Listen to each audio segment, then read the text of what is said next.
Documenteers was a documentary-themed podcast that ran from 2016 to around 2020. The RSS feed was taken down, but now we're reposting these classic documentary film discussions every Tuesday for well over 100 weeks. Most of what you are hearing was recorded almost 10 years prior. So hear how we've grown. In some ways, we've changed, and maybe you can hear us in the process of those changes. I can't listen to them. I'll just cringe eternally at myself, but we hope you enjoy them and subscribe to us on YouTube and podcast for more discussions from all aspects of film. Keep on docking.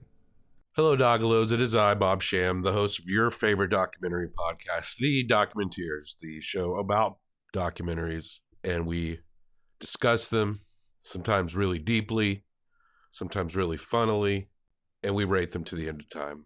And surprise, it's a surprise episode, and maybe you've heard of this movie. It came out, or maybe you didn't. When Akil and I went to go see this, it was very late at night.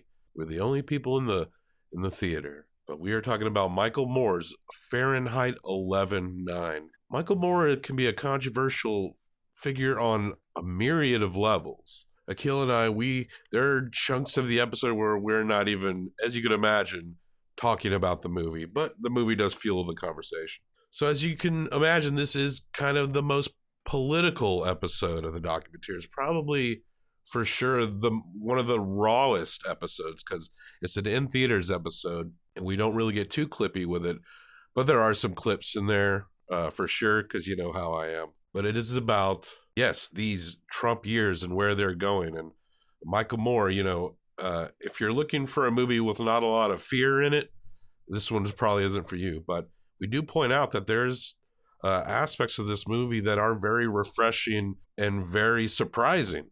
And I think Akil and I, and to an extent, were both a little surprised by this movie.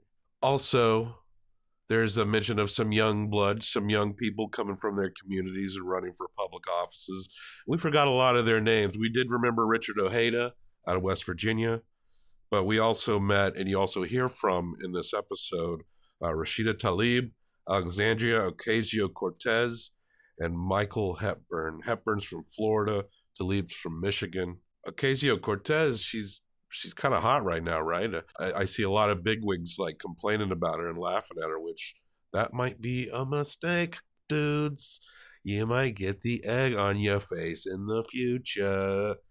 But we just wanted to cite those names because we forgot most of them, and you do hear from them in this movie and in this episode. I hope our listeners have a broad range of opinions out there.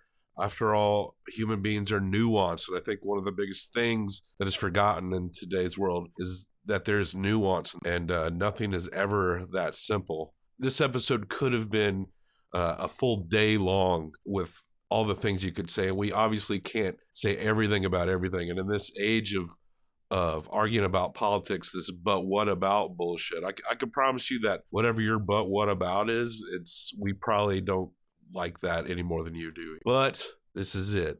This controversial movie. Is it controversial though? I don't know. It seems like everybody knows what to expect at this point. But will it get people out, or is it just preaching to the choir? Well, let's be honest, in a big sense it is. I'm honestly not sure if I would have went to the theaters to see this if I wasn't doing a documentary podcast, but ultimately I'm glad I watched any documentary, and I'm glad Akil joined me for this one. Follow us on social media at Documenteers. There is no more Twitter. I decided to not have that. So Instagram, and if there's a Facebook fan page. You can contact me personally about anything at documenteerspodcast@gmail.com. And please, oh please, give us 5 stars and a review on iTunes if you like the show. And we have plenty of more episodes other than the one you're just hearing that you can listen to and compare and contrast of different themes. And if you like it, give us 5 stars and a brief review on iTunes. That helps people find us, and that helps us grow. It's better than the dollars in your pocket, I'll tell you that. Let's get into this shit with Michael Moore's Fahrenheit 11/9. Keep on docking. Now, here is a motion picture film.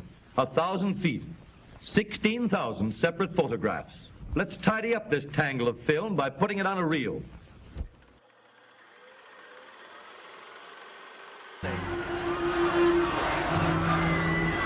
The president's powers here are beyond question.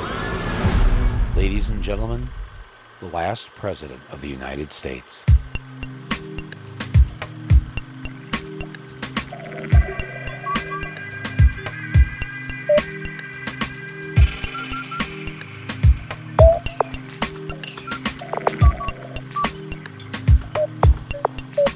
Akil, it's late. It is late. And we are punchy.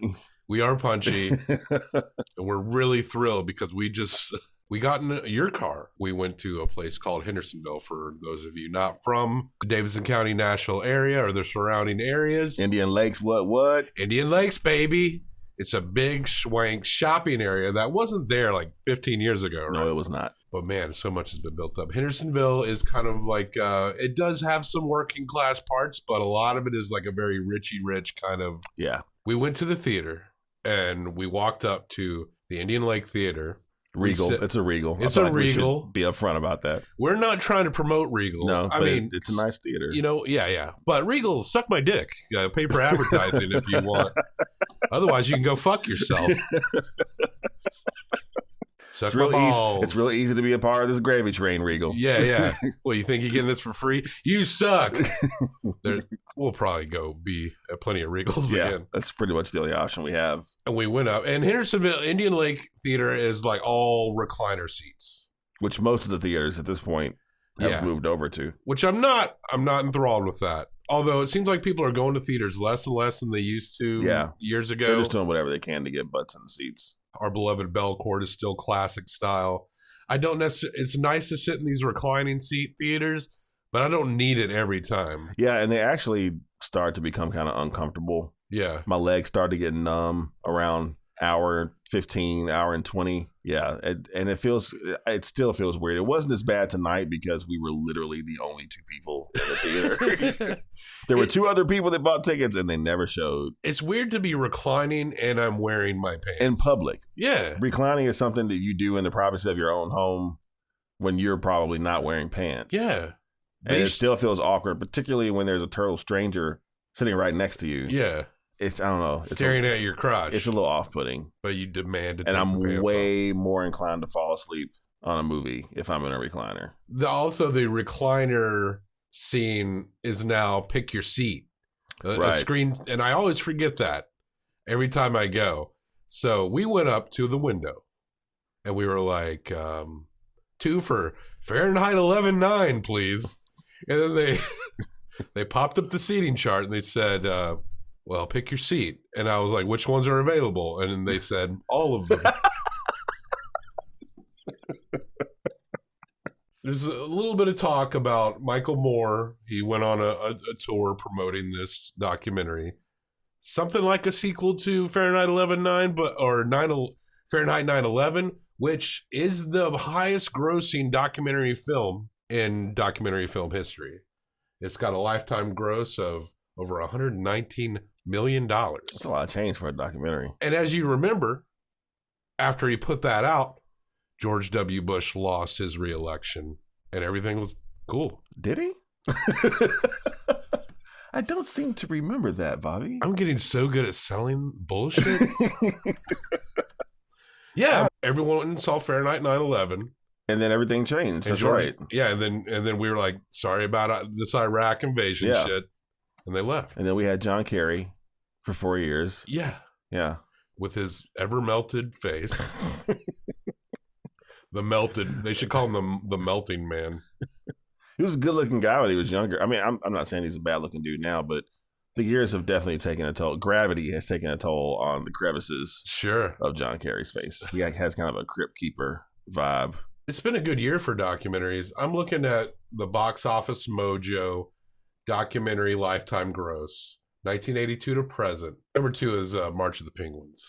Oh, that's sweet. And we'll get to that. Don't worry. Wait to the winter for that. That'll be a winter episode. But Fahrenheit 11.9 is getting busted on a little bit because not a lot of people are going to it. Now, I think it's all relative. Based on how many theaters this came out in, it says here 1,719 theaters. It's to date made $4,069,293. And it opened at a little over $3 million, which is actually a lot higher than, say, what Michael Moore's Sicko opened at. Which is one of my personal favorites. Michael Moore's Sicko, well, it opened in one theater, but it went on to make 24 milli. But I think it's all relative. It didn't do well for the amount of theaters it opened up in. But I couldn't imagine it cost him more than $4 million to make. Why do you, I'm curious as to why. Why do you think that is? Why do you think?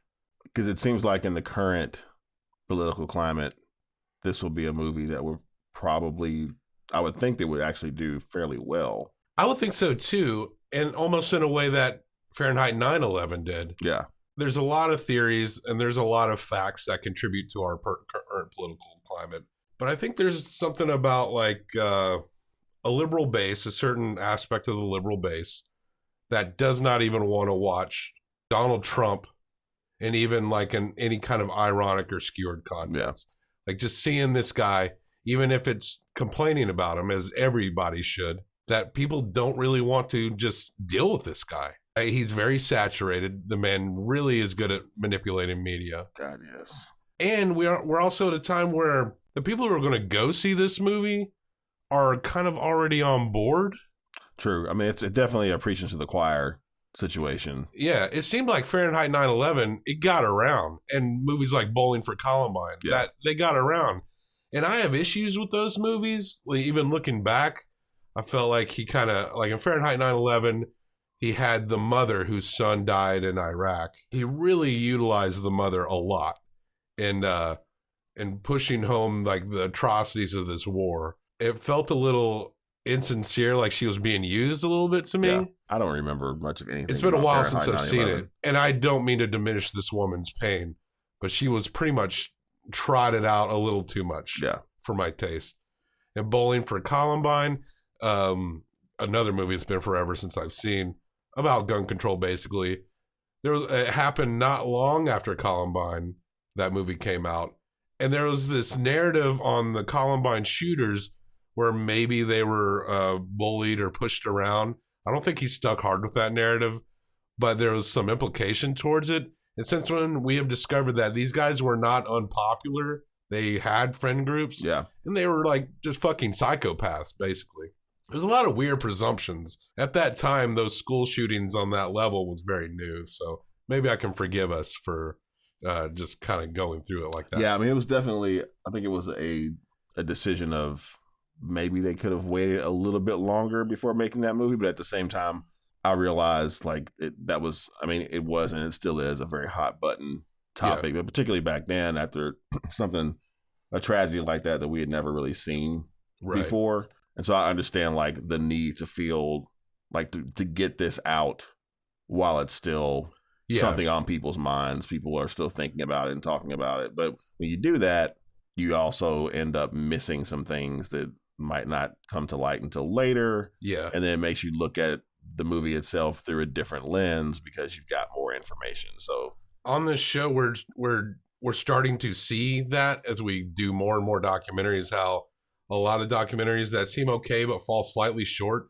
seems like the lack of patience doesn't benefit them. Yeah. But at the same time, I can understand how the need to just, somebody's going to do a documentary about this, we need to jump on this quickly. Yeah. I understand that feeling and that. Particularly when you're talking about a documentary that's dealing with any subject along the lines of social justice, like in any form. When you're dealing with something like that, it's usually because it's a reaction to something that's super important, affecting a ton of people. And so you want to bring visibility to that. And so you want to get that and get it out as quickly as possible so that you can sort of ride that wave. And as people are still thinking about it, bring them in even more so people don't, because we so quickly forget about shit in this country. Like, I mean, the school shootings have just become part of the fabric of the landscape at this point. So, but this movie shows that there are still people out there pushing in the more inspiring parts of this movie. And it's nice to see the fact that they're young, which is much that's needed. Now, this movie is almost a continuing thread from all of Michael Moore's movies. It's almost like I feel like it's like a culmination of everything, sort of from like Roger and Me to Fahrenheit. I mean, he's essentially been tracking, not realizing it, up to this point. Like all of his movies have built up to like, this is I guess this could potentially be his last documentary, and I would be totally fine with that. It'd be an interesting book before during Trump's third presidency, he's thrown in prison. Oh. Never they'll be throwing a lot of us in prison. But yeah, Michael Moore. We all know Michael Moore. He broke out with Roger and Me, which I think is a classic. Yeah. And it really brought to light the troubles in Flint, Michigan.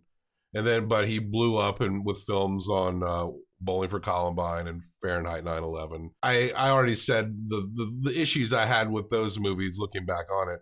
Then he put out other movies like Capitalism, A Love Story, I think was his last one. And that didn't open for shit. So a lot of people are busting on this one, but Capitalism, A Love Story did not do very well. I think I watched that one on Hulu a few months ago. And I honestly don't remember much about it. And Sicko, I actually thought was a really good one. I enjoyed that one. I think that is one of his better ones.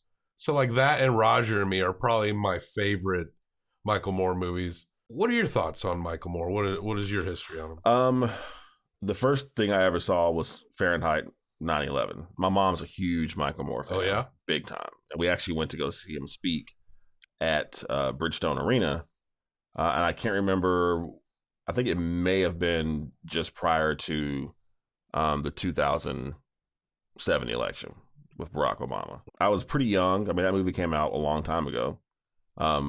I was kind of raised in a house where my mom's very political. And so I had never seen a documentary like that before. I hadn't really seen a lot of documentaries up to that point in my life. I probably had, but just didn't really identify them as documentaries in my mind. But going to a movie theater to see a documentary was not something I'd ever done. Right. And I mean, he did exactly what a documentarian does, is he hits you with gut punches. Like he pulls all those emotional strings, which is kind of part of the gig, in my opinion. Sure. Particularly when you're doing a documentary about the subjects that where you're doing it not just because I want to tell this story, but you're doing it because you want to force some sort of change on a broader level. Michael Moore has an agenda. He has Absolutely. He has a mission. Yeah. And Michael Moore movies are good examples of, like, there's a lot of political stuff in this movie that we agree with.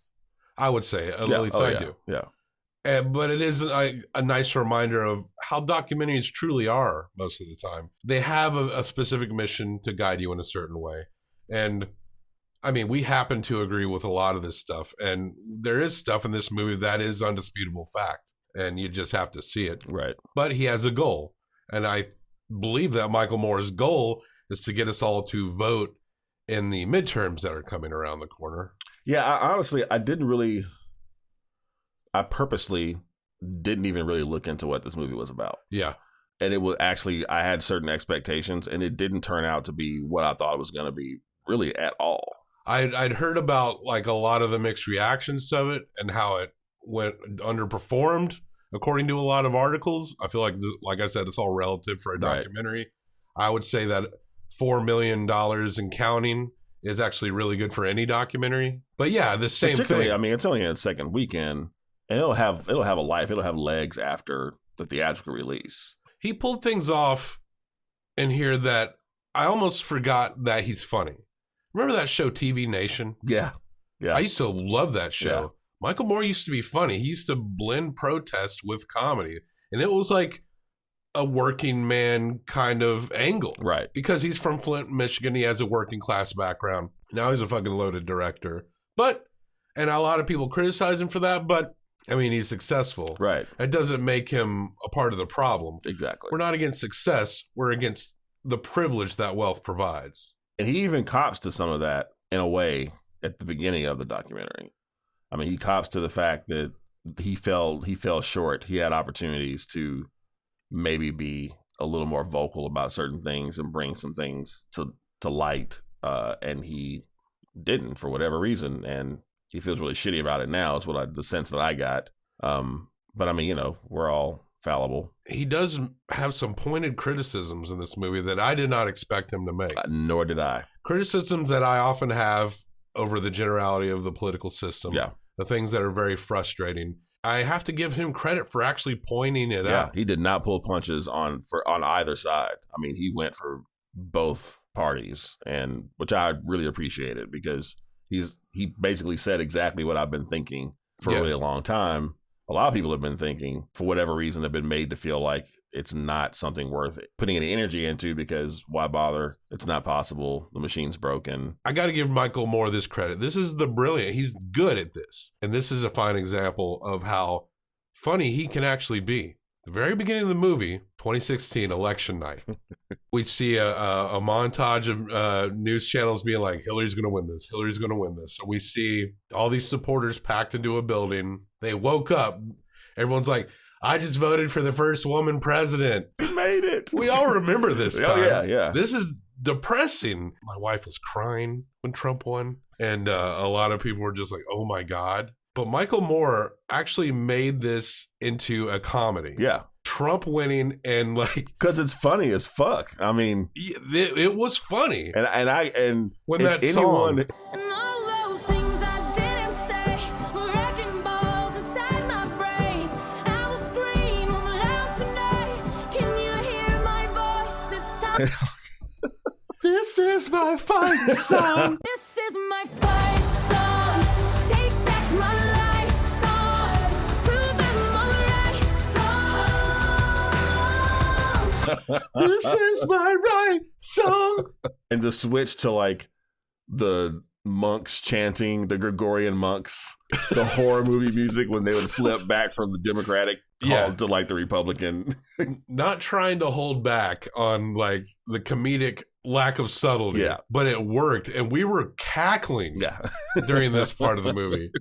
We were cackling at something that bummed us out when it was happening in front of us, watching Donald Trump become president, but we're removed from it, and he lays it out, and it really was like a joke. And I have to say, I don't know, you guys, were you there at the same place we were, or were you here on election night? We were here. Okay.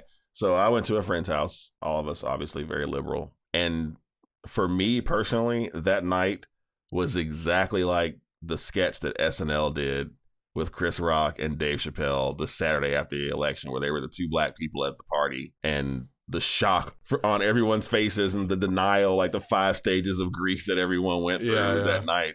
And I'm just like, yeah, it sucks, but I'm not surprised. Like, why am I the only? Oh, I know why I'm the only person not surprised. Because they're not used to having their hopes and dreams right torn away. I mean, I know exactly what this country is capable of. It's shown it over and over again in vivid technicolor. There definitely was on the news after the election, a lot of black people were like, yep. And it's like, I mean, I didn't cry. I was bummed. But I didn't cry. Yeah, after it sunk in, it was like, of course he would. Of course he would win. Yeah. 'Cause I've still got a lot of fight left in me. Why wouldn't he? I feel like the Republican base, they don't like their selections too smart. Romney, McCain, they seem too smart, I think. Yeah. This guy, he tells us what we want to hear. Yeah. But they fucked up with this guy. They thought they could control him. Where do we start a kill? We got to try to keep this within an hour. That's true. That was our goal. So Trump is president. Right. So what you asked me about my feeling towards Michael Moore. So I recognize Michael Moore. Michael Moore and I probably agree on 99% of things. But at the same time, I also recognize that there's an agenda there. And even though the agenda is the same agenda as mine, I'm always a little wary. I try to read between the lines. You know, he does a lot of things that are meant to be very visceral and go right for your emotion. Yes. And you got to kind of step outside of that. And he's good at it. Oh, he's great at it. Like, I mean, that's his bread and butter. I think with my political history personally, I was always a pretty liberal kid, and I would get in arguments in my household and in classrooms. Elementary through high school was out in the country. I remember being in high school, getting in arguments about abortion and like gay rights when homophobia was rampant. Oh, yeah. Please don't make me out to be a hero, because I would probably turn around and just be like a homophobic asshole and not even realize I was doing it in some way. Just that was how the culture was. And it was wrong, but we're just smarter now. And then when I went to college, I became surrounded by, I no longer had to argue what I felt like were basic human rights. But then I went to college and there was this environment where everyone agreed on everything all the time. Everyone was like, it sounded like people were arguing, but it was almost like they were arguing over who agreed more. It became a very bizarre thing. And I almost became resentful in a very different way. I fought over here and it was so frustrating. But now I'm over here staring at a circle jerk. And the circle jerk can be a problem. But I mean, you wanted to be in that circle jerk. And yeah, I got it. Yeah, I mean, I was young. I yeah. wanted to come like everyone else. Of course. And I jumped in the circle jerk and I was like, this is pretty trite, but I jerked. I mean, it's a very self-congratulatory atmosphere, it sounds like. That's the thing. And it seemed poisonous. I mean, these were my friends, but I didn't feel like we were helping anything. Yeah. It's like the white people who are self-deprecating about being white. Or like people who remove their whiteness from it. Yeah. Like they think there's something special, Right, something yeah. else. Or like they make fun of white people. And look, white people do stupid shit. I mean, make fun of us. We are funny in ways we don't even understand. That's fucking hilarious. But Especially when you're taking my rights away. That's our greatest trick. There's so much in this movie, man. It's a lot to unpack. Michael Moore posits that Gwen Stefani got Donald Trump elected. That Donald Trump got upset that Gwen was getting paid more than he was making on The Apprentice to show up on The Voice. So he sets up a phony campaign. He sets up to run for president. Now, Donald Trump, didn't he run in 2012? If memory serves, he kept saying he was going to run. Well, it was like a primary, but he didn't make it for the primary. I mean, he didn't even attempt to. I mean, he just kept talking about it, but nothing ever came of it. So Michael Moore posits that he's just putting this on like he does all the time. He starts getting momentum and more momentum and more momentum. And I believe that Trump did not expect to win election night because there wasn't like much of a party. I mean, he had a gathering of supporters at Trump Tower. A more sullen group of people never existed on a stage at one time. And also, you'll remember, I don't even think it's shown in this movie. One of the Trumps, Eric Donald, I don't know, they both look like twats. I get them confused all the time. American Psycho #1 and American Psycho #2. They're looking at the numbers come in and they're mouthing, I can't believe this is happening. I mean, he did not know. And yeah, suddenly this idiotic id of the Republican Party is president. And one of my pet peeves is this notion that I think in the future, the Republicans are going to want, whether it be in 2020 or the next cycle, like how when Bush was on his way out, how they didn't even invite him to the RNC conventions when McCain was running. One day it's going to be like that for Trump. They're going to be like, he's an outlier. He said all these things. And yeah, he would just say whatever he wanted. But as far as like what Trump managed to whip up out of his base, this is the Frankenstein monster that the Republicans have been creating for years. Absolutely. They get upset because they can't control everything he says. Remember after the Parkland shooting where Donald Trump just goes, maybe we should ban guns for just a little bit. And they're like, whoa, whoa, whoa, whoa, whoa, whoa, whoa, whoa, whoa. They can't control what he says. Yeah. And that's frustrating to them. But as far as like what's being passed and what's going through, like the Supreme Court or this tax cut that they put through that in 8 years is going to have to be paid for and is set to be paid for by working people and not by the people who benefit the most from it. And by that time, hopefully we're not in an economic depression. Doesn't matter, man. We got like an extra $200 this year. That's what I care about. Right. Here and now. Don't tell me about what's going to happen 6 years from now. If you don't think about 6 years from now, we're going to be fucked. That's not my problem. That's future Akil's problem. We're talking about present Akil right now. The Republican Party is so good at the here and now. That's all they care. Yeah. They're not playing a long game. No, they are not. They're not. Actually, maybe they are because Michael Moore points out in this movie, and I believe this, that the majority of the country is actually very liberal. I do believe this. Yeah. One time I was having an argument with a relative, and this isn't the smartest relative. And he was talking about how Obama was like a socialist or something, right? You know, that old argument. He's a Muslim socialist. And he's like, and this Obamacare, it's going to put us in the graves. It made no sense. And then he says this, what we should have is that everyone should just have free health care. Like, dude, that's socialism. That's more socialist than anything Barack Obama did. People don't even realize we're already a socialist country. Yeah. Your fire departments, the police force, the roads, infrastructure, all that shit is socialism. Yeah. A lot of pro-gun people out there. But if you say to a lot of people, do you think that people with mental disorders should get automatic weapons? Most people are going to say, no, that seems like a bad idea. You think people with a history of domestic abuse, well over half the country will be like, no. Most NRA members agree with all that stuff. Most NRA members don't have any problem with, background checks and, just common sense laws to make it a little more difficult to get a gun. But they're not the most vocal members of the NRA. Now, since the Parkland shooting, the state of Florida has made, I believe, certain types of guns unavailable to people under 21. I guess that's a good thing. But other than that, there's been no changes to gun laws since the Brady Bill. And the Brady Bill just provided a wait list, which can be, I think gun shows can be like a loophole around that. Totally. So there's always been this narrative that they're trying to take our guns away. The Democrats are trying to take our guns away. Yet there's been no true movement. No. Even in light of like mass shootings. And this might be a controversial statement. I'm a little cautious. I mean, I support limitations for violent offenders and shit like that. All those reasonable things I mentioned. But a lot of reaction to guns. I encounter a lot of people who know nothing about guns who just say, full ban. Full ban. And it's like, well, you gotta. Do people actually say that? Yeah, sometimes. Well, I mean, maybe you're right. It's just a small amount, and the conversation is more rational than we let it seem like on the internet or the television. But much like the war on drugs, my worry is that the people who would be affected on gun bans would be minorities and poor people. Just like the war on drugs, we know that drugs are everywhere, but they don't go everywhere to stamp this shit out. Right. They only go to certain neighborhoods. And that's my main concern. I'm way off track. This is going to be a weird fucking episode.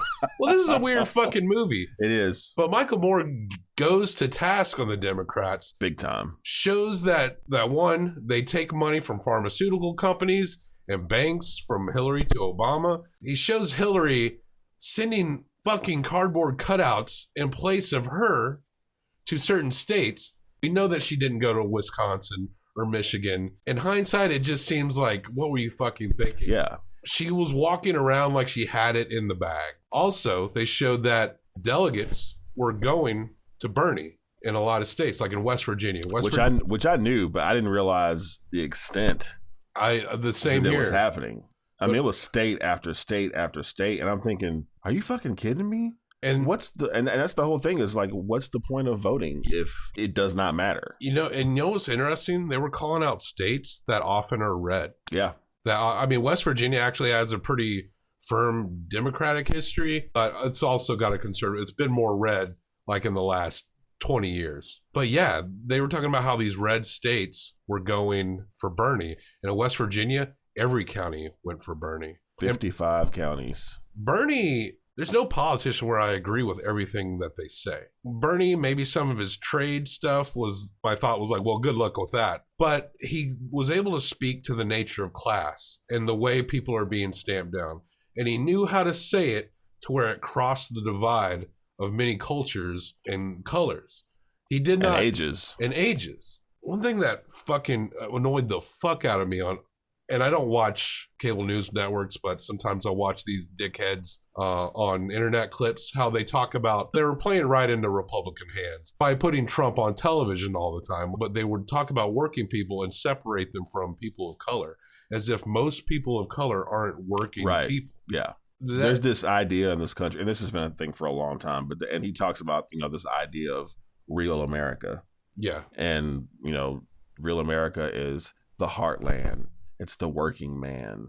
It's the family that, where both parents are working to put food on the table, live paycheck to paycheck. It's like, hey, motherfucker, like, that's all of us. Yeah. That lifestyle does not discriminate based on race, religion, or anything. Like, and that's the big problem with the Democratic Party, is that they somehow manage to, in their desire to get the minority vote, they completely left behind these white people who are equally poor and fucking don't know a lot of times if they're going to be able to pay their mortgage. We're all the fucking same, but they played into this whole narrative of, I mean, going back, the deplorables thing. Yeah. I remember hearing when she said that, and I was like, oh. It's like, you were so dumb. Why the fuck would you say that? Yeah. Seriously? I really thought she was smarter, at least, than that. And then when all that happened, she did not adjust her game at all. And that's been the big thing with her, in my opinion, which is why I wasn't surprised that she lost. And I've never been a Clinton person. Right. Like, ever. I just know too much about them to ever really be on board with them. I was resigned to her just because, well, shit, it's her. Sometimes it is a lesser of two evils. This was definitely the case this past election. Yeah, and if y'all are hearing us criticize Hillary and you're a big Hillary supporter, we voted for her. Yeah. We voted for her. Yeah, absolutely. And it's not like that we stepped out. We didn't abstain from this election. We put our vote in, so we got our opinion. I mean, I voted for Bernie first. Yeah, I did too. And then, I got on board. Yeah. Because the alternative, well, you've seen it. We all know what the alternative is. But with those delegates, the thing is, the Republicans, their delegates go by a majority. It's like a straight popular vote. Yeah. Sure, they can't win that popular vote in a major primary, but they do run a popular vote in their own party primaries. The Democrats don't do that. The Clintons bailed a broke DNC out years ago, and the DNC has been in their pocket the whole time. So despite places like Oklahoma and Montana and West Virginia going to Bernie, when the super delegates who represent the whole state, when they walk up to the microphone, they say Hillary Clinton's name. You could hear in the audience the divide. I mean, people are like, we just got fucking screwed. Yeah. And you can see it on Bernie's face. God bless him for withdrawing, but yeah, I mean, you could see it all over his face. He was pissed. Yeah. And defeated. I mean, he looked defeated. Of course, this is the scenario that we got. I think Hillary just felt like she deserved it. When Barack ran in 2008, he was against this war. He was against all this shit. I don't think you can be president if you were complicit in the invasion of the Iraq War. Yeah. Whether you were a Republican in that time or one of those Democratic senators who thought like abstaining your vote was going to like somehow help. Right. Like thinking you're going to fucking Pontius Pilate this shit. You're responsible for the destabilization of the Middle East, which led to the rise of things like ISIS. Republicans and the Democratic senators at the time are responsible for that. The ones that supported it, and she openly supported it. When Barack ran, he got more votes than anyone in the history of elections in 2008. More than anyone. As the reality of the of the system took hold, I mean, he still handily won his reelection, but he was running on the things that a lot of young politicians now are coming up and running on. And a lot of things that Bernie was running on. And then a lot of people were disappointed when he just handed a bell out when he got into the office. The movie also mentions the drone strikes of civilian casualties there. They don't mention Yemen. That administration admitted Yemen could have been done a lot better. They also get into the Clinton history, which fucking sucks. I don't think the Clinton administration holds up at all. No. They surged private prisons. Yeah. Basically, the enslavement of Black Americans. Yep. You can lay that right at the feet. That's Clinton shit. The exodus of jobs from the United States. Yes. Bill Clinton. That's right. And he contributed to the deregulation that was continued by other Republican presidencies. These people were it's like they were conservative and that the other Republicans were ultra conservative. I think the needle just kind of shifted. And it's just continuing to shift in that same direction. Except hopefully, I'm hoping that now maybe we're starting to get our version of the Tea Party. That does seem to be happening, and it seems to be a lot smarter and more driven. Well, let's get to that real shortly. We also visit Flint. We get a modern history of Flint. We meet a motherfucker named Rick Snyder, who is elected in 2010. Is this guy still governor? I don't know. I hope so. Rick Tyler, you my motherfucker. Rick Snyder. I think it's Rick Snyder. Ricky. I love this guy. Yeah, he's the current governor of Michigan. And we asked while we were watching this movie, like since 2010 or 2011, he's been the governor. And we were asking, like, how's he still the governor? But the whole point of this movie is about explaining why people did not show up to vote in this last election. And it's insane that the shit that he pulled. Yeah. Like, surely there was a criminal investigation. None of that. Like, and I think that's part of, we're all very aware of what happened in Flint. Yeah, the crisis, the it's water problem. Another one of those stories that was hot for a few weeks. And then something else came along, probably a school shooting, and just kind of knocked it off of the radar. And we have a bad habit. We have such horrible attention spans in this country that we'll be irate about something, and then weeks later, we've moved on to something else. Meanwhile, that problem still exists. They still have shitty water in Flint. Obama didn't do shit about it. No, he actually kind of did a dog and pony show where he pretended to drink it. Dude, that was just excruciatingly painful to watch. Yeah. And I didn't really understand the context of that. Like, I got that more here. Yeah. Because I know Flint has problems, but this movie did a good job of explaining specifically what happened to lead to that moment, which I was not that aware of. They wanted to build a pipeline from Lake Superior, Lake Huron, to run into Flint. But they decide, and it was supposed to be like a public pipeline to run into Flint. They already had one. But he decides to put in another line, privatize it basically, so it's benefiting these companies, and they divert Flint's water supply through the Flint River, which is a cesspool. It's the fucking Flint River. That's exactly what you would think the Flint River would be. And lead poisoning starts to occur, high lead counts, especially in young kids. And they literally rigged the numbers to make it seem like it's not that bad. There was an instance where the GM plant the lead count in the water was messing up the auto parts and the car bodies and was hurting them basically. And they did divert some of the proper lake water, but only to the GM plant. Those poor cars. And not to like human beings. The elderly are dying of Legionnaire's disease. People are having to... But they're brown. Almost as brown as that fucking water. It doesn't matter. Gosh, it's just some rough shit. While we're on Flint, I want to keep talking about Flint because there's this part where this freaked me the fuck out. Michael Moore legit scared the shit out of me. We start seeing military helicopters. Holy shit, I didn't know what was going on when that scene started. I was like, are they bombing? Are they bombing? Yeah, are they bombing? Drone strikes on Flint, Michigan. As it turned out, and this is still fucked up. Yes, it is. That Flint, because it has so many of these large abandoned buildings, is now the site for military training for the Army. Fucking exercises. But they didn't inform this town, so suddenly, literally, convoys and helicopters are rolling over the town, and they're like, what the fuck's going on? Like convoys of tanks and shit. There's machine gun fire. People are from freaking buildings. The fuck out. I mean, and the guy that they interview on the street, he's like, can you imagine? They would have never done this in any other neighborhood. Yeah. Any other city. Yeah, let's just ship all our shit to Flint. I mean, it's insane to think that. I mean, how do we not know that happened? I mean, and that's part of the problem is everyone should have been aware that was happening in fucking Flint. When I started seeing that scene, I was like, are we looking at an invasion within our own soil by American troops? I was like, oh, this shit just took a turn. I was like, Akil, we got to go to Walmart and get some guns. Because shit is about to go down. You know, you say that. We need to get out of our comfortable Hendersonville theater. Those recliner seats. We need to de-recline.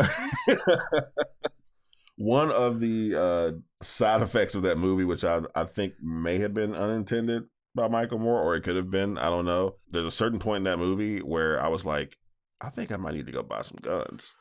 Seriously. You know, liberals need to at least learn about guns. Yeah, no shit. Just learn about them. Yeah. I grew up a country kid.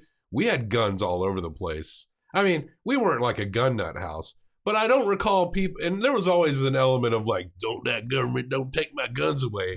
But there was a gun, at least one gun in every house. It was like having a refrigerator. I think we see this culture of gun nutness where people think they're fucking Rambo and that like never miss bullshit. And it's like, you know, in our wars, most of our casualties in modern wars are by our own troops. Yeah. These are trained men with the best gear. And they accidentally shoot each other all the time. Yeah, motherfucking Joe Blow on YouTube's like, I don't fucking miss. I'm Rambo. It's like, this isn't fucking Predator. You're shooting a paper target in your backyard, motherfucker. All these people, they're experts in their own mind, but they haven't truly been tested. Yeah. They don't understand the volatile nature of a situation. And just to clarify, the reasoning behind all of a sudden feeling an urge to buy a firearm, it has nothing to do with me being afraid, like, the government's going to take my guns, take my country back. It's to protect myself from the crazy nutbags who are trying to, quote, take their country back. Because it seems like in the movie, one of the things they bring up is, this idea that a lot of people have, most people in this country have, that like, well, the Constitution will protect us and we're a democracy, but you have to work to maintain a democracy. It's not something that just exists on its own. And recent history has shown that we are allowing rights to be slowly whittled away. Yeah. And he does this whole, and I'm sure we'll get to this later, but the whole allegory between Trump and Hitler, which a lot of people have issues with. Yeah. Which I understand. But in the context of how he presented it, yes, I definitely, I can see where he's coming from. I think it's a very valid, because you have to be able to recognize that kind of stuff. If you keep hiding behind blinders and saying, that's ridiculous, like that could never happen. It's like, well, I mean, obviously it could happen because it did happen. So I very recently read Bury My Heart at Wounded Knee, and I'm now reading this book called Killers of the Flower Moon, which is about this Osage tribe that found oil and became some of the richest like in the world after they got shoved onto this reservation, and basically a literal conspiracy of like local government coming to chisel away. Our country is founded on white supremacy. Oh, absolutely. We've had Hitlers before there was a Hitler. Exactly. And we're not, I love the fact, I can't remember the name of the guy who we interviewed when he was talking specifically about democracy. We're not really a democracy. Not yet. I mean, we're sort of working towards it. But as he said, up until like, the early 70s, like if black people can't vote, a significant portion of your population isn't able to vote, then you are not a democracy. And we're only 40 years removed from that. So, and if you make it to where felons can't vote, so much for inalienable rights. Right. And they always paint it like you want rapists and murderers to vote. That's less than 20% of the prison population. And the whole thing is you've done your time. Yeah. If you've done your time, you fulfilled your requirement based on what the state has forced you to do, then you should get that right back. I mean, there's a documentary called The 13th that we have not gotten to yet, and I'm worried that I'll just like be screaming into a microphone when we get to that one. It's like a Netflix one. Check it out. Slavery is not dead. That's all I'm saying. But I think with the Hitler argument is because I think you're right. The points he makes, he's making real historical points, and they deserve to be seen. But there's something in people's mind because it's such an atrocity. We called W Hitler. Every president does something that the fucking Nazis did, whether it's some small thing or 10 big things. And when Obama was president, they called him Hitler too, or at least the right did. And with the Obama presidency, and this drives me fucking nuts, the Republicans made him out to be this big socialist. But his liberal base also treated him like he was a socialist. What the fuck? He was like a centrist. Oh, yeah, absolutely. He seemed like a socialist when he was running for president. That shit went out the window real quick. And I think, at least on a basic representative level, he was a better president than most that we've had in our lifetime. They talk about how the Democrats compromised. They had a montage of them saying compromise. That means giving and letting corporations run the shit. Right. That's what it means when a Democrat compromises. Even Cory Booker, a beloved politician out of New Jersey, he takes like $200,000 from pharmaceutical companies, and he actually voted down a bill that had bipartisan support to make sure that prescriptions had a price check on them, and he actually voted no. And this is Cory Booker, a guy who's like on the front lines when we're getting some shady Supreme Court justices, who's getting up in Jeff Sessions' face because he was a racist in the past. He's pocketing It's money. because they're all beholden to that shit. I mean, every single one of them, and everyone knows that. This is not news. I mean, that's the thing that people complain about the most about the government is the friggin' big business has them in their back pocket. Well, fuck, what are you gonna do about it? Yeah, I mean, you just gonna keep complaining. Yeah, which is I think my favorite, the only really inspirational part of the movie, because for the most part you feel kind of down about a lot of shit. I didn't think there was as much fear mongering as I thought there was going to be, but the last half hour is like fear mongering central. But I felt like that the modern politicians that are coming up in the wake of the 2016 election, these people that are from communities, from everyday communities, representing their own places. One that we fell in love with, his name is Richard Ojeda, and he talks to Michael Moore, and he was like, you deploy because your nation sends you to these places. And then one day you come home and you realize it was all a lie. Our town is dying. 1 out of every 4 homes is an abandoned, dilapidated structure, and you get told, keep picking up trash and let leaders do what leaders do.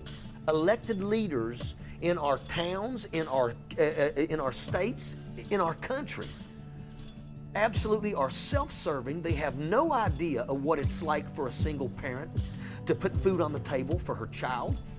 You know, you come home and you realize that I can take you 5 minutes from here and show you where kids have it worse than the kids I saw in Iraq and Afghanistan. So that's why I come back here and I started speaking up for the things that I believe in, and I will not shut up for nobody. And I don't give a shit who you are. I'll fight you in the damn street right now. Okay.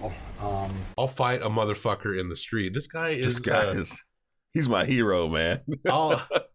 This isn't going to be a clippy episode because it's an in-theaters episode, but let's play a little bit of this guy. I'll fight you in the damn street right now. I want this guy to be president, like right now.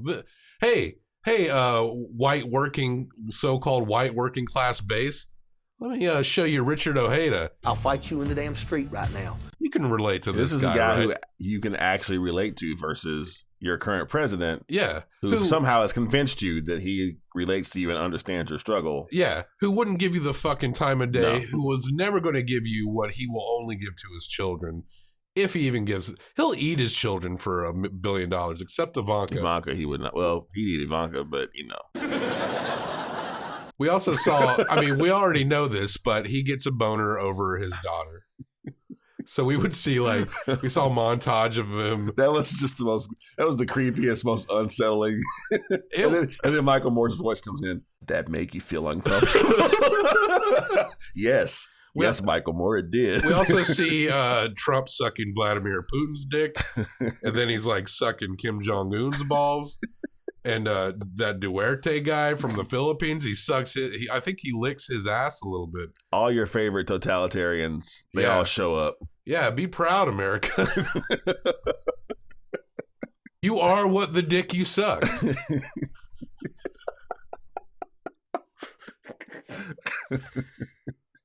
Oh my God. But yes, guys like Richard Ojeda, and I didn't catch all the names. Richard stands out because I love a thick redneck accent. I'll fight you in the damn street right now. Well, I had heard about the other person because that was big news. Rashida. Yeah. From Michigan. Yeah. Not her. No? She's I loved all of them, but the one that made the most headlines was the one out of New York. The definition of electoral insanity is trying to re-elect these same guys over and over again and expecting our country to be any different. Oh, yes. Whose name I can't remember right now. But she handily defeated the Democrat that everyone, the Democratic Party had all their money behind. I mean, millions of dollars was spent on this campaign. I think maybe she raised like over $150,000 for a campaign or something like that. I'm not looking any of this information up, so I'm sure the numbers are off. But a minuscule amount of money compared to what this guy had, and managed to beat him, and that made me so happy. I wish I could remember her name, but we had a lot of names in this. Yeah. There's a lot of young blood. This is the part that I felt like, for me, is more effective. I mean, I'm going to vote anyway. I mean, I always was. But this part, and watching these people from the community who want to take a stand and actually represent their people. Right.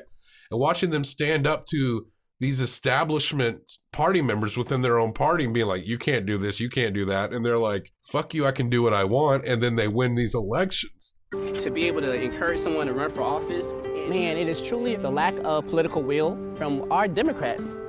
And their backbone is literally just missing, right? And you put both of those components together, and then on top of that, you taking money from the same folks the Republicans taking money from. The Democratic Party should be recruiting extraordinary, ordinary Americans that actually get on the same bus as their constituents. Actually have kids in those public schools and understand what it feels like for a teacher not to get paid well salaries or lack of resources, right? That's inspiring and probably more motivating for me than I could imagine the Hitler compare. Because basically in the last half hour, we watch a lot of like Hitler footage. Yeah. We even hear a Trump speech while we watch Hitler talk. Which that was classic.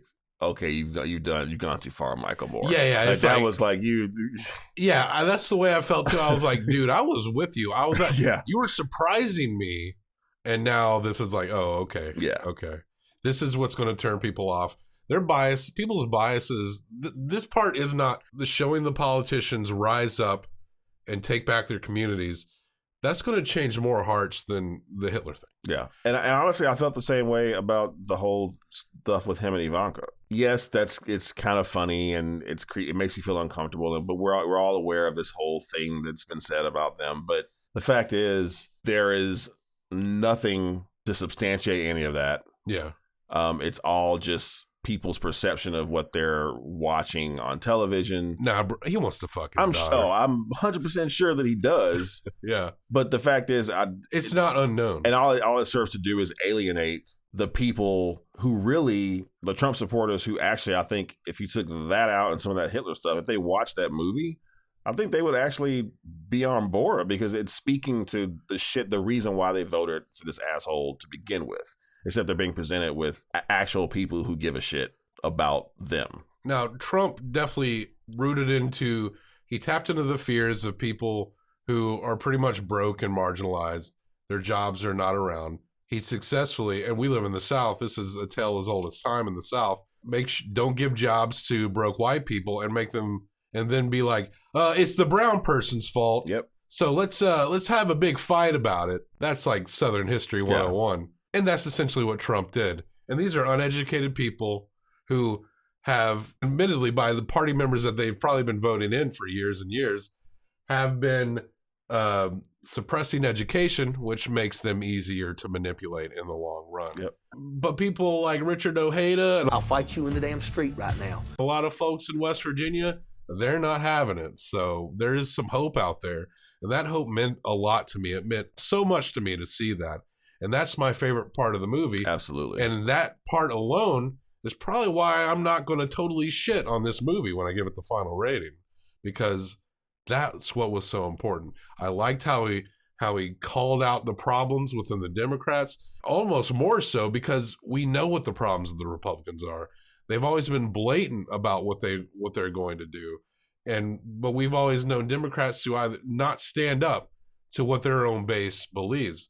Political parties, they've just become like pyramid schemes where you're projecting what you want onto them and they're saying, yeah, we'll do that, but they're not really delivering.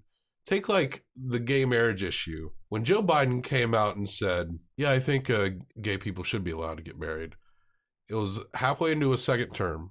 The country, based on polls and stuff, was already veering over half into allowing that to happen. In light of that, because the country is progressing naturally on that issue, then Joe Biden comes out and says, I think gay people should get married. Right. Oh my God, Uncle Joe, what a hero. Forget about all these people that for generations have been abused and suffered. Right. All the work that they've done in Stonewall and how they've come up. And then Joe Biden says, I think gay people should get married.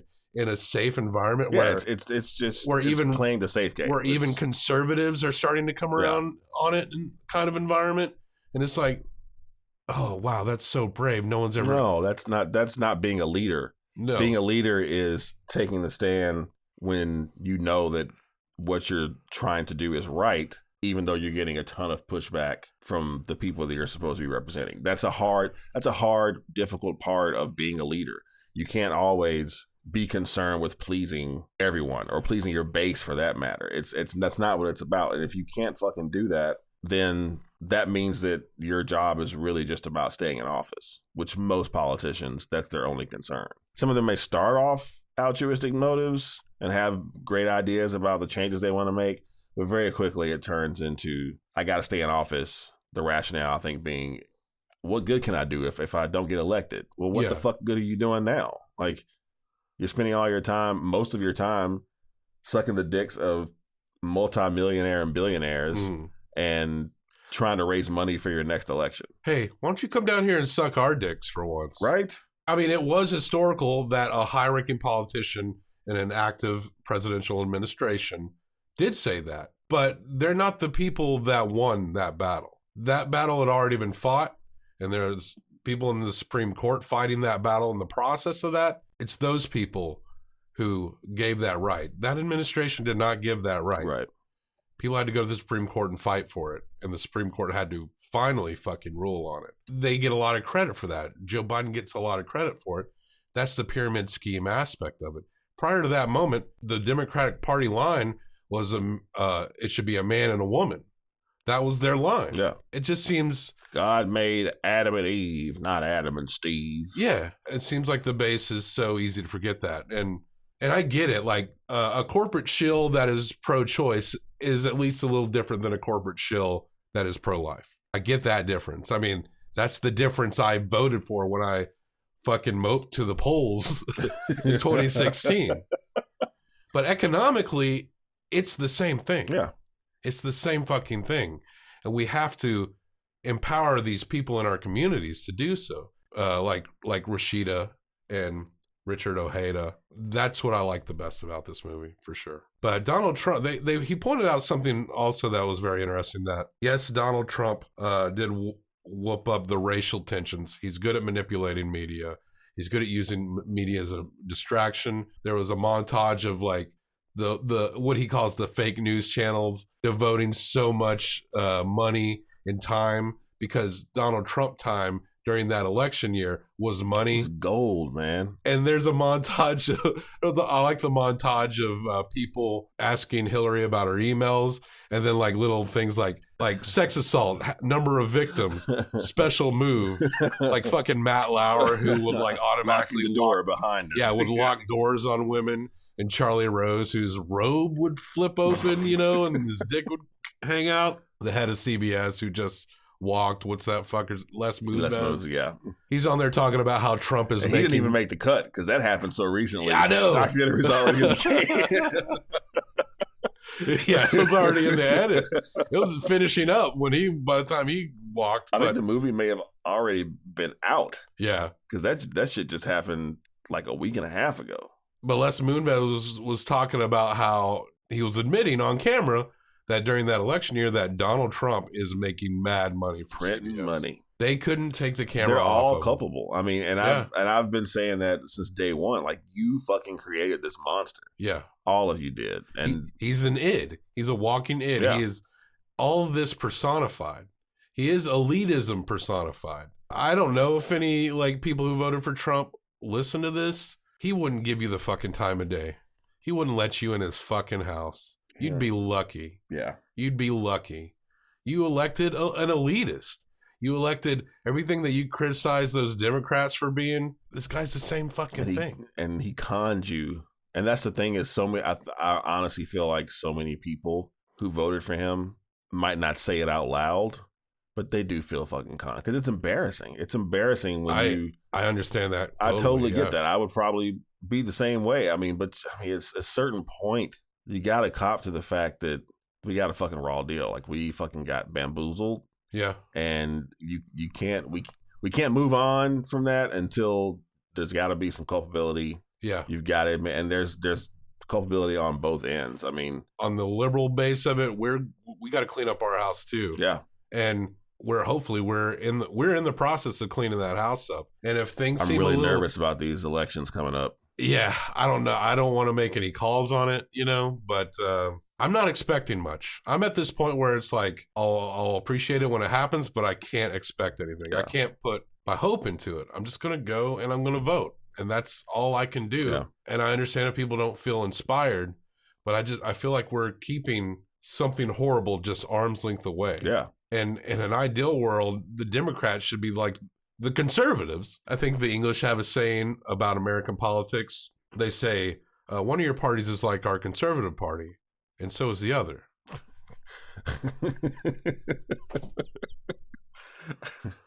That says it all, man. Yeah, pretty much in a nutshell.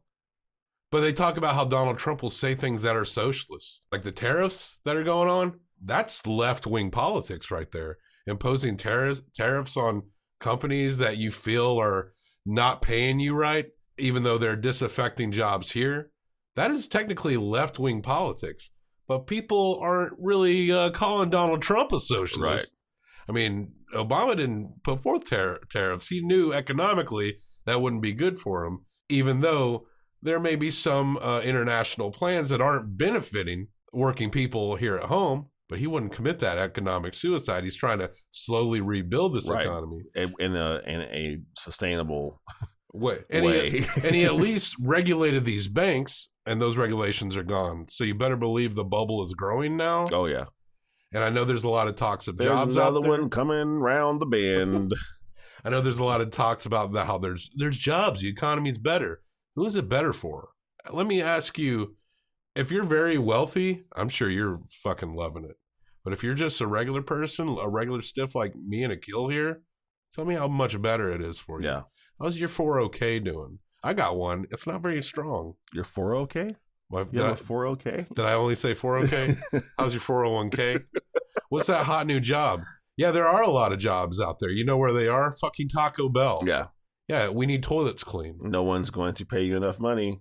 You know, and I'm not against the the custodians. No. You're my heroes. You're more important than most of the people we see in this movie. I was at McDonald's a couple of weeks ago getting some breakfast before work, and I walked in. It's the McDonald's on Gallatin Road. I don't know if you've been there recently. They have kiosks now, just like the grocery store, where you don't even have to talk to a person. You just get in the kiosk line and swipe your card, pick all of it. It actually takes longer because you have to go through this whole fucking menu, all these steps to figure out what it is you want. You pay there. This guy standing next to me, and I said, yeah, I don't think I'm going to use that kiosk anymore because I feel bad because, I mean, someone who works here, that's just another way to get rid of jobs. Yeah. Replacing people with screens. Mm-hmm. And he goes on this whole thing of how, well, let me ask you this. Do you think that the person that works behind the counter at McDonald's, you know, should make as much, you know, he talks about how, you know, he works 50 hours, you know, he's worked and built himself and he's got a home and all this stuff. Do you think they should make as much as me? And my initial reaction was, nah. And then I thought about it. It's like, well, why the fuck shouldn't they? Yeah. What makes your job any more important than what they're doing? What everyone in their mind is like a hard, great better worker than everyone around. Yeah. I hear this judgment shit. Everyone hates poor people. Why does everyone, even fucking poor? We have a culture that is where even poor people are hating on poor people. Yeah. Why? Because it's easy. Because that's how things are set up in this country. No one is saying that the person at McDonald's should make $50,000 a year. They're saying they should make a living wage. Right. They should be able to, if they're putting in a full 40 hours a week, they should be able to fucking pay their bills. Yeah. Not have to worry where their next meal is coming from, have to decide between getting prescription medication or putting gas in the car. Like, everyone deserves that. 80% of the jobs are service industry jobs. Yeah. That means most jobs are like having to do shit like this. Yeah, exactly. If you don't pay people a living wage, you've got a serious fucking problem on your hands. And there's a lot of people who are making these judgment calls that are one bad day away from being even worse than a McDonald's employee. Yep. And you need to check your fucking shit. You need to check your fucking shit, America, and quit judging people and lift each other up, for fuck's sake. There is a pride, no matter what you're doing. If you're doing your job and you're doing it well and you're trying to do it to the best of your abilities, like you should take pride in that. Yeah. And you should be compensated accordingly for that. You should be able to fucking maintain your life and take care of your fucking kids, whether you're flipping burgers or you're fucking working at a bank. Like, I used to work. That's always this. The whole thing of this country has always been starting from the bottom and working your way up. Like there's a struggle you have to go through to work your way up through the top. Yeah. It's like, but why does everyone have to start from the bottom? Why are we set up that way? Why is this country arranged in such a way where only through, because let's face it, a lot of that shit is sheer luck, timing, so much nepotism, knowing the right people, all of that shit comes into play. The actual amount of hard work you put in for most of these high paying jobs. Yeah. A person working at a fucking Fortune 500 company or an investment banker is not working harder than someone who's putting in 10-hour shifts fucking at Walgreens. I used to work the drive-thrus. I used to flip your burgers. And I now work a job that I've been at a long time, where most of the time I'm sitting on my ass, and it pays better. I get better benefits. I got good health care through it. Those jobs where working drive-thru as a teenager and flipping burgers in my early 20s, way harder than what I'm doing right now. Absolutely. Way harder. Sweatier. You had to move a lot. You get fucking yelled at for very little to nothing. Yep. And the job I got now is just like, I'm really just sitting down. And I'm not hating on my job. I'm very grateful for it. But that's the American dream, is doing the minimal amount of work for the maximum amount of income. Yeah. That's how how everyone's wired here. That's how you're brought up to think. God forbid you do manual labor. Why would you do manual labor? Yeah. We got a generation of people who, our parents, who actually, even going further back, my grandparents, well, that's all they did. My grandmother was a maid. Yeah. She'd bust herself across town to the white neighborhoods to clean people's houses and take care of their kids. And then she'd come home and do the same thing for my mom and my aunts and uncles. And the whole thing was, got to go to school, get an education. I don't want you. This is not what I want for you, which I totally understand. Yeah. But the flip side of that is, I feel like a message was also passed along that this is beneath you. Yeah. This is not something you should want to pursue. Yeah. I feel like the 80s and 90s had a lot of that message. Like those Bruce Springsteen songs were all about that factory life and working people.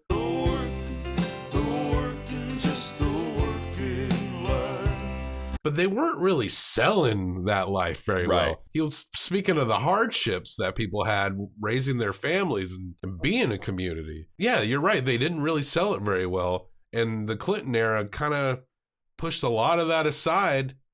And there was an economic boom, but we know it was an economic boom for people who are already in privileged positions. Right. So now it's like, now we have a lot less of that. And now it's like, oh shit, we really needed that. The shit may be so rigged now. Like Amazon won't go to a city to build a warehouse unless it pays next to nothing in taxes. Yep. This is the biggest fucking company on the planet. They can afford it. Their CEO. Why are we're giving them tax breaks to get them to come here to create a bunch of shitty jobs. Yeah. Where people are worked to the bone and not getting paid a lot to do it. Yeah. Probably get crappy health care. And their CEO makes like $100 million practically a week. And this guy is well on his way to being a trillionaire. Yeah, yeah. And if the city lets him in and goes, look, you got to pay taxes just like all these working people have to pay their share of taxes, they'll just take that shit and go somewhere else. Either another city that'll just pat them on the back and be like, you don't have to pay anything. Yep. Or go to another country where it's practically indentured servitude and they can just shove bodies into a warehouse and do it for you. What is to stop this from happening? The narrative of patriotism needs to switch. Everyone's yelling at fucking Colin Kaepernick. And it's like, what? This dude is being a patriot because he's utilizing his liberty to make a statement, and you're making up these rules about when and where he can use it and what it means, even though he keeps telling you what he's doing. They're not fucking listening. And yet you'll empower these politicians that let billionaires keep them from paying their share into our society, but you'll actually give them money through massive tax breaks. Akil, this is not, our episodes are usually very funny. And this one is it's some heavy shit, man. There's a lot to unpack. The end of this movie is like the Hitler stuff. Yeah. It's not as good as the first 90 minutes. I mean, he does make a point. It's history. You do need to research history. You know, it's funny how when people criticize what Trump's doing now, they'll say, Well, Obama was the deporter in chief, and it's like, yeah, and it does piss me off that a lot of liberals kind of did ignore that during the Obama administration. But when Republicans go to that talking point when being criticized about Trump, that contradicts that during election years when they claim that Obama has like an open door policy, right? Exactly, to immigrants. Like you can't just change the narrative, but actually they can just change the narrative, and they do because the president does it all the time. So that's just become the norm. Your truth is whatever you want your truth to be. That's where we're at right now. Truth is subjective. But the movie ends on full fear. There's good hope, but it does end on full fear. Which, to be fair, I feel like it was heavy-handed. Yes, very heavy-handed. But I feel like for what that movie was trying to accomplish, I think that it had to end on fear to a certain extent. Because ending on optimism right now is not going to light a fire under people's asses, because we're hardwired at this point. This country loves fear. Yeah, we feed off of it. We're giving it through every friggin' media outlet. Where we're at right now is partially because of fear mongering. Hold on just a second. Akil, we don't rate on a star rating scale. We don't. That's for the political elitists out there. Pussies. We're here in the grassroots. The Richard Ojeda fight you, Richard Ojeda fight your you ass in the fucking street. I love that shit. I'll fight you in the damn street right now. Herzog rating scale. 3 times he said that. You're going to give this movie 1 through 5 Herzogs. I'm going to give this movie 1 through 5 Herzogs. Then we'll combine them into hopefully someday a nonpartisan union where hopefully I do feel hopeful for the future. I just hope it doesn't get worse before it gets better. Yeah. Akil, what did you think of this movie, Fahrenheit 11/9 by Michael Moore? So first off, hate the title. Yep. So that's one thing. But it happened on 11/9. I know it's genius how it worked out that way. I mean, it is. I mean, I understand the title. It's not a good title. But I digress. So I enjoyed this documentary more than I thought I was going to. I do feel like it's necessary. It's one of those things that could have a major effect in a positive way on the country as a whole. Unfortunately, at this point, I think people are so exhausted from the constant browbeating, the information overload that we are getting from Washington right now, and across the country, that it's just people, and I think that's part of the reason why the movie's not doing well, is that people just they just want to tune out. It's the easiest thing to do. There are heavy-handed moments, yes, but that's just part of Michael Moore's shtick. That's what he does. He does it better than most documentarians do.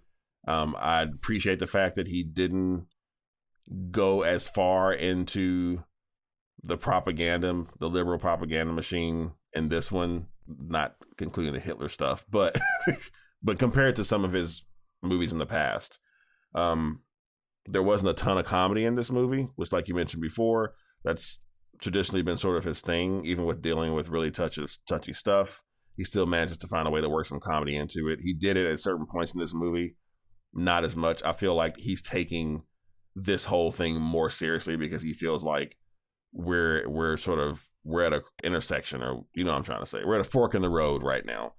So because he's taking it more seriously, that sort of came through in the documentary. Not as much humor. Honestly, I kind of feel like it was my favorite one since Sicko, and I liked Sicko quite a bit. Could have done without the Donald Trump innuendo stuff. Could have done without the I thought the spraying of the lawn was one of those. Yeah, I was like, you didn't accomplish anything. Yeah, right what was they could have just completely edited that out of the movie. Yeah, right, definitely. I mean, it's like 2 minutes. Like, what was the point of this? What did this accomplish? Nothing. The best parts of that movie are when he's talking to the young up and comers who really want to make changes. I really appreciate the attention he brought to Flint. I think that was really necessary. If for no other reason, I wish more people would see this movie, because, and I'm just as guilty as anyone else. We have forgotten about that city. And we really need to do right by them. and the calling the Democrats to task, like he did that more than any other person I've seen in any medium at this point. I think that's the most he's ever done it. Yeah.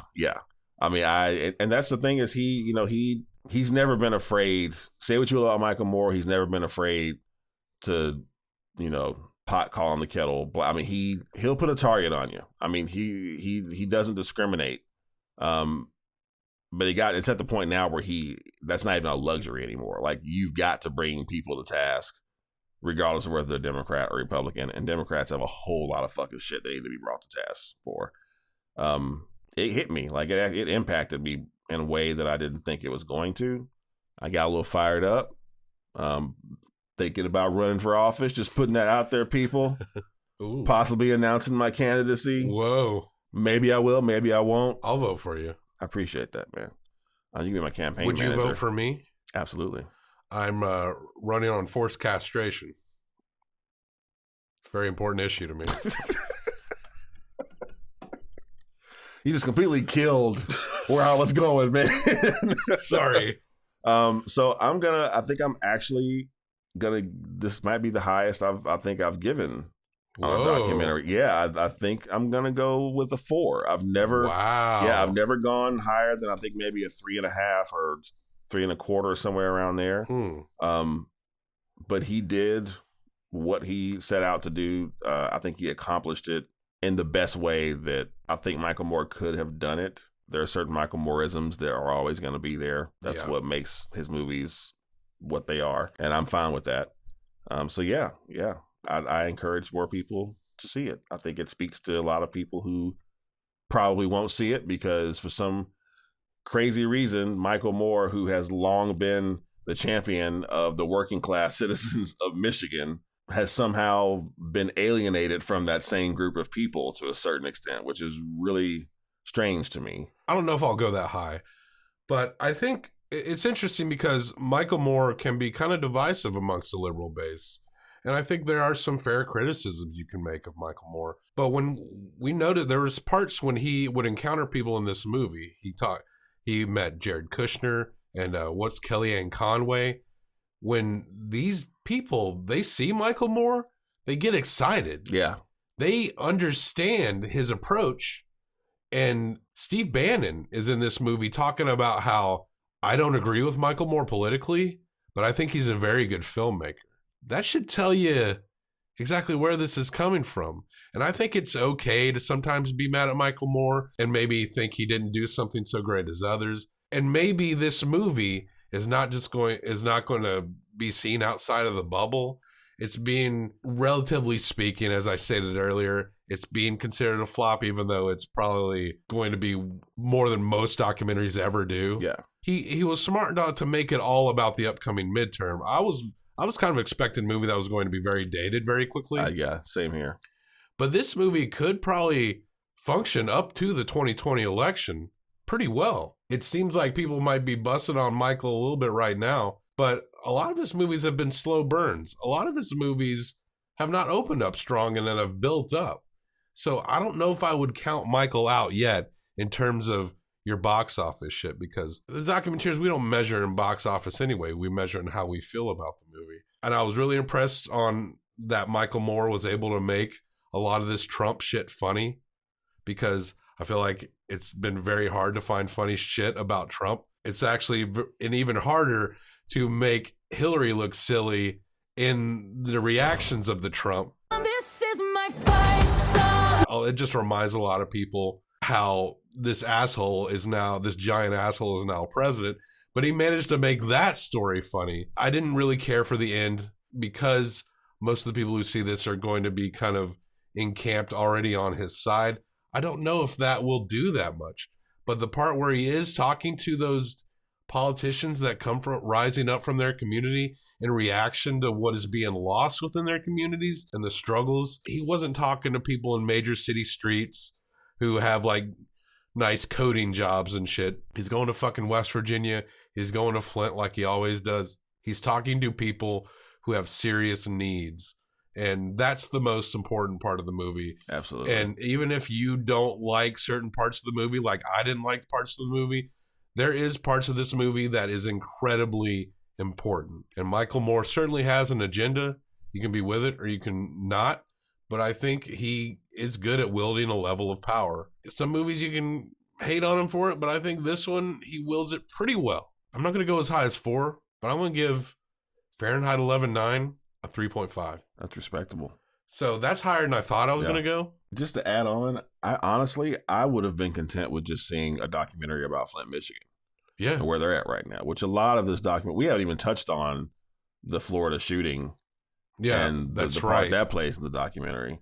But yeah, I mean, there's so much to this movie. Yeah, you can't, regardless, like Bobby said, regardless of what your politics are, whether you are a Michael Moore fan or not, you cannot watch that story about Flint, Michigan.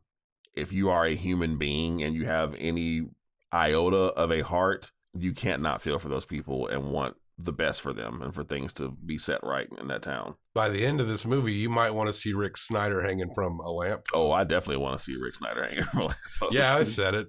I mean, this guy could eventually be responsible for the damaged health and lives of these people. But what happens if there's no accountability? What happens if the people who are suffering the most are ignored? There's only one way for this to go. And the quickest way to a full-fledged communism is capitalism unchecked. With capitalism, you need it to be bound together with socialist kind of policies. You need it to be bound. You need to pick things in your life and your society where people are put over dollars. Yep. If you can't make that sacrifice, if people in power are not willing to give that to us, then this whole thing is going to fall.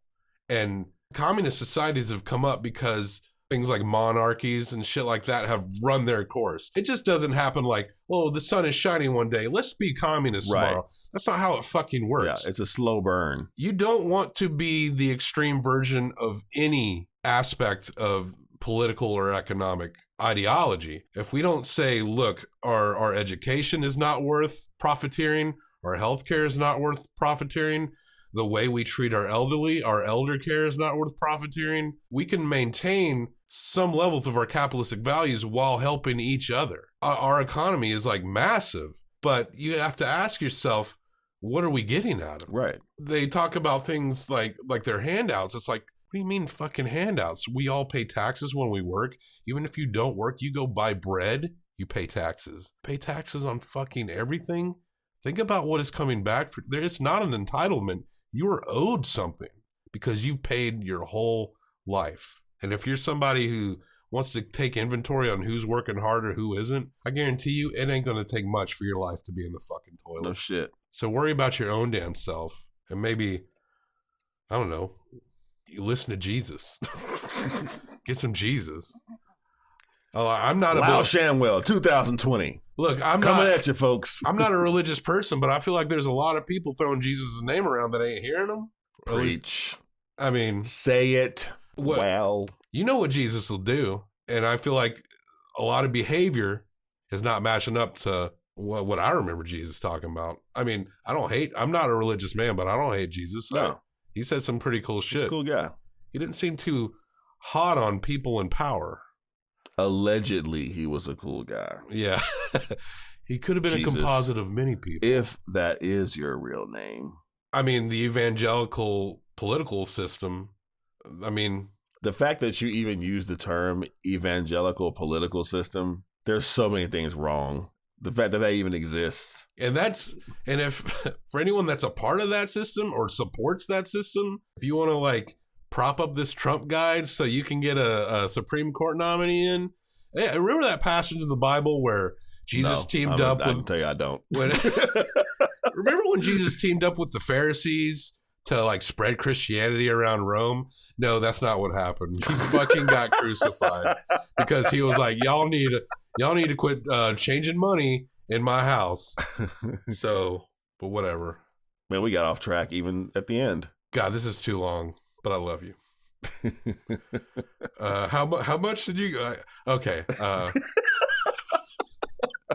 You gave it a 4. I gave it a 3.5. A 7.5 out of 10 Herzogs for Fahrenheit 11.9 by Michael Moore.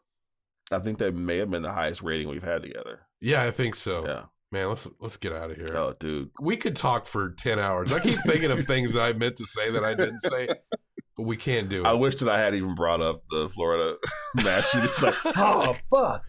How did we forget about that? We did talk about guns a little bit. But anyway. Yeah. Fuck it, buddy. Thanks for doing this with me. Keep on docking.